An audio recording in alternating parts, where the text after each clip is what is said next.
Phillipsburg, Town Council Work Session, April 3rd, 2024. Councilman Clark provides his opinion on the currently proposed rent control ordinance and explains why he is opposed to it. With that being said, we'll open it up to Councilman Clark.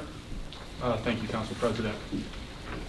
So tonight is clearly a very important meeting. I've never seen a turnout for a work session like this in a long, long while. So it's unfortunate matters like this that bring the public out, but nonetheless, I'm glad to see public participation in the democratic process nonetheless. I've already stated, and actually let me turn this on. I've already stated my stance on rent control. I don't believe it is what Phillipsburg needs at this point. I think it'll do actually more harm for renters and homeowners alike if implemented right now. And for full transparency, I'm the only renter up here. So I do not make these decisions lightheartedly. It's something I've spent a lot of time thinking about. But I do base all of this on my education, experience that I have accumulated over the years. Not too many people have the opportunity to go and do their master's. I was fortunate enough to graduate with my master's in business communication, where I've taken classes in both macro and microeconomics, financials, and other business associated courses, where we discussed market anomalies such as rent control. I don't see it as the benefit for the residents of Phillipsburg or even the growth of our investment in business centers here in town that is necessary. And tonight we literally heard from investors that they would sell if need be. We would lose investment. All those tenants would be displaced. Where would they go? These are the questions we need to ask. Now, we received the ordinance right here yesterday around, what did I write? 3 p.m. So I didn't have a lot of time to review, but I did get a chance to notice a lot. Joe, let the councilman speak, please. So I did get a chance to review as much as I could in its entirety.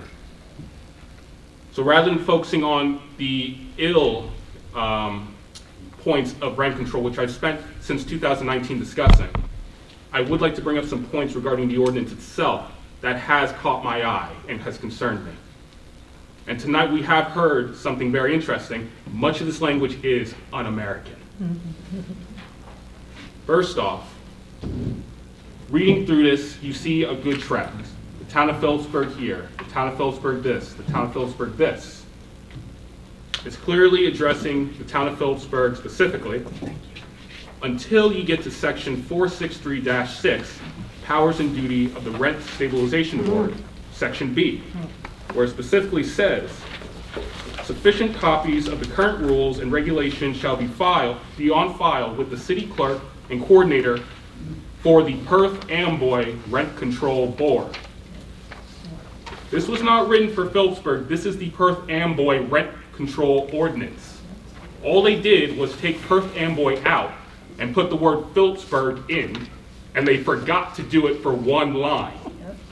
So we know that this is not for Phillipsburg, it's for Perth Amboy, which then raises another question. Can you compare Phillipsburg to Perth Amboy? No. That alone voids this entire thing out. And just to share some statistics regarding Perth Amboy, on why I believe it's not a case that can be compared to Phillipsburg. The population of Perth Amboy alone is 55,000 plus compared to our 15,000 plus. The median household income of Perth Amboy is around $52,000, whereas Phillipsburg is around $64,000 based off of 2022 census data.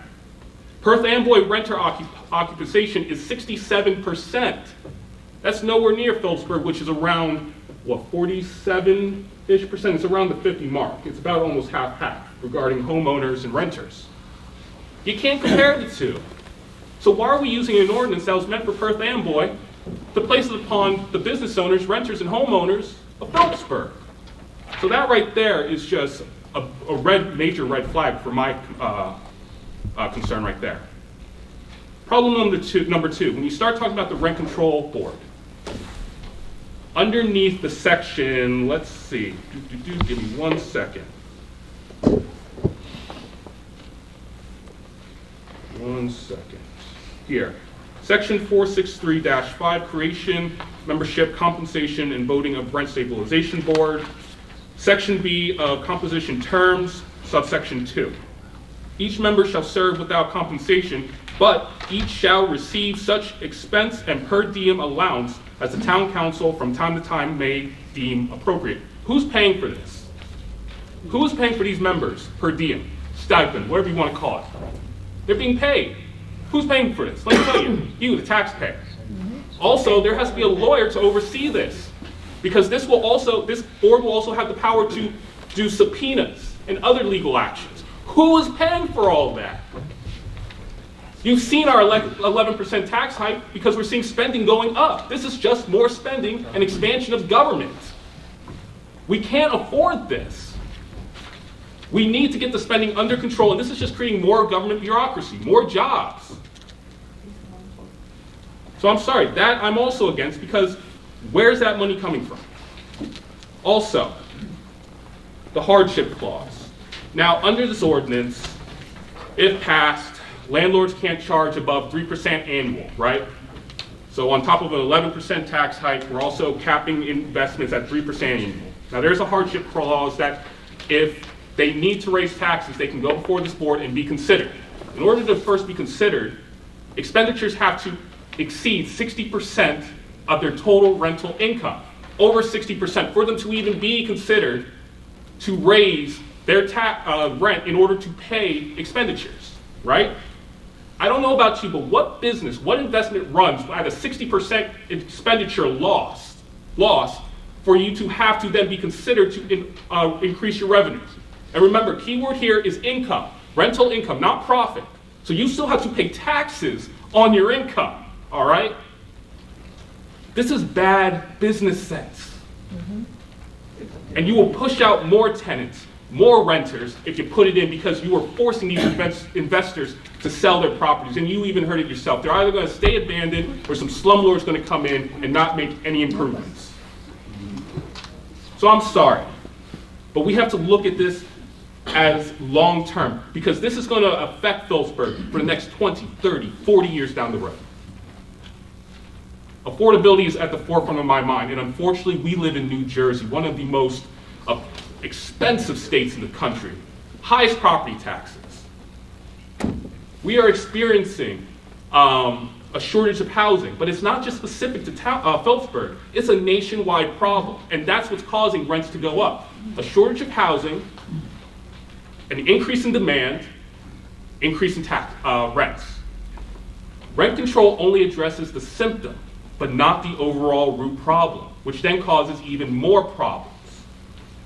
We need to increase the supply of housing here nationally, statewide, and locally to relieve the problem once and for all. Rent control sounds good on the surface, but it will do irreparable damage long-term, dislocate a bunch of tenants, lower the quality of life for these folks because landlords won't be able to make the repairs that they need to, and create all this bureaucracy and spending. Because at the end of the day, someone has to pay for all this. It's not free. It's physically irresponsible.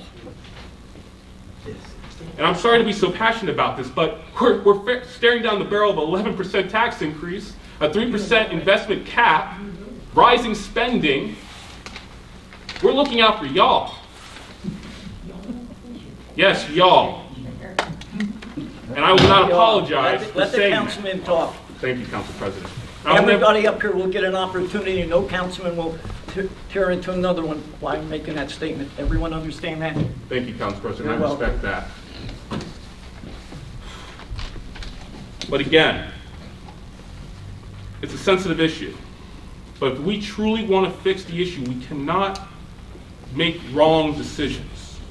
We need to go at this full force. We need to be smart about this. And we need to fully utilize state resources for renters assistance.